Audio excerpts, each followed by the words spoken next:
अस्सलाम वालेकुम। उम्मीद करता हूँ कि तमाम दोस्त ठीक होंगे। आज की जो रेसिपी मैं लेके आया हूँ वो सारे लोग, सारे दोस्त, हर बंदा इसको पसंद करता है। अगर एक दफ़ा अच्छी बना लें तो फिर तो क्या ही बात है। और आज मैं आपको एक ज़बरदस्त रेसिपी इसकी बताता हूँ। अगर आप इस तरह से बनाएंगे तो इंशाल्लाह सब दीवाने हो जाएंगे।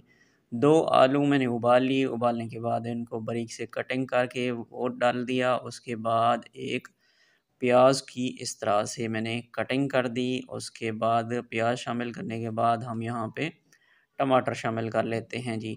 अच्छा जी, ये जो दही भल्ले बना रहा हूँ मैं, ये 3 बंदों के लिए काफ़ी हैं, ठीक है जी। अब आप अगर ज़्यादा बंदे हैं तो ज़्यादा इसमें मटीरियल डालेंगे।